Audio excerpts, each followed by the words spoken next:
Hey everybody, what is up? Welcome back to Final Trade. 60 days post-release of Dominaria Remastered. We'll take one last look at the collector box sales data taken off of TCG Player in the entire pre-release period and the 60 days post-release so far. It sold 2,088 boxes at a total of $580,000 for an average price of $278 per box.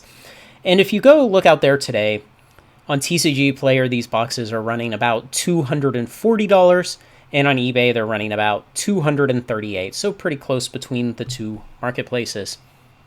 Now, what can we compare this to that will be interesting? And bear with me here, but I'm going to choose Brothers War. Yes, Brothers War is just a standard set. Dominaria Remastered is, of course, a remastered set. But what you see is the red line of Brothers War is higher on the cumulative spend. Of course, it's higher on the total boxes, but cumulative spend I like more because it normalizes for box type, box quality, box price. It normalizes everything, and it tells you how many dollars were people willing to part with from their pockets to get this product. And why would we think that Brothers War sold better than Dominaria Remastered? You know, Dominaria Remastered, it's got Force of Will, it's got all the tutors, it's got Sylvan Library, it's got so many great cards reprinted in it, so many valuable cards. And we're talking collector boxes here, where if you go out and you watch Rudy's collector box video openings, he's showing 4, 5, 6 tutors per collector box, man. And yeah, vampiric tutors in the mythic slot and the rest of the tutors are in the rare slot, but still just the number of tutors is crazy. How did Brothers War sell better? And you know, I'm going to take a page from James Carville and I'm going to say, it's the chase cards, stupid. Yeah, people want chase cards. Yes, I know Force of Will is great, the tutors are great, Sylvan Library is great, all the rest of them are great, but they're not true chase cards. And every set has some mythics that are pretty great, that are worth a good amount of money. Every set has one card that is the most expensive card in that set. But what Dominaria Remastered doesn't have is chase cards. People want them. People went crazy for Kamigawa because of the chase cards. They thought they were going crazy over the Lost Legends until they realized that wasn't going to pan out. But Brothers War, they've truly done really well. The collector box prices have held up pretty well, still over $200 today on the back of the serialized artifact cards.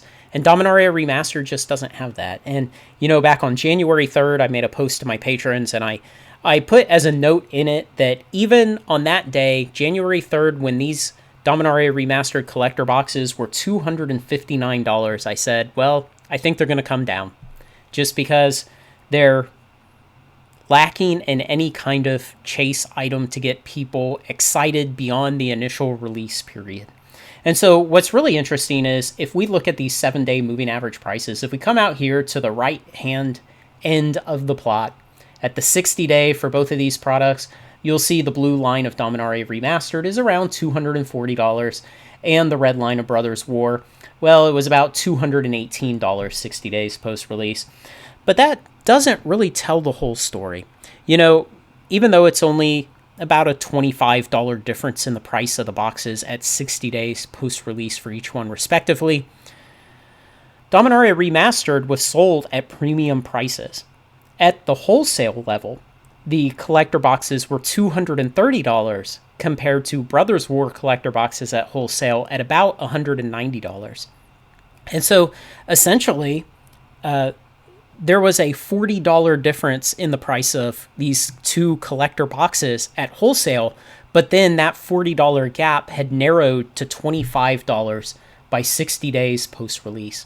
And that really shows how much stronger Brothers War collector boxes are on the back of the serialized artifacts than Dominaria Remastered collector boxes are on the back of just a lot of great reprints. It just really shows the difference. You know, Brothers War had a lot of great reprints in it also. So I think that's really the story of these collector boxes recently, at least going back to, well, Baldur's Gate, before that, New Capenna, Kamigawa. So maybe the whole last 15 months of the story of collector boxes since Kamigawa first dropped the Neon Chase Parallel Hitasugu cards and showed us what a real chase card in a collector box could do.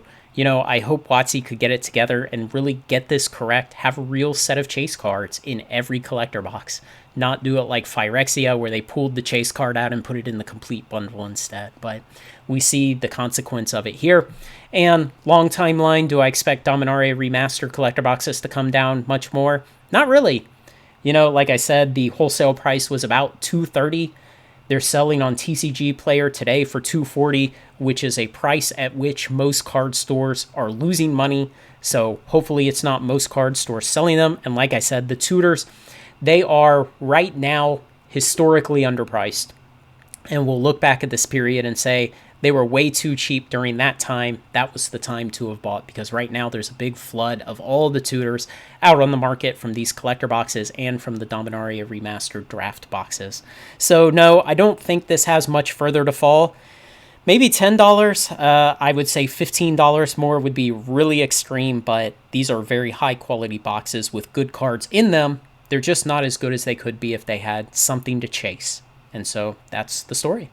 Let me know what you think, guys. Differing opinions, other ideas, questions, comments. Otherwise, like, comment, share, and subscribe. Join me on Final Trade. Thanks a lot.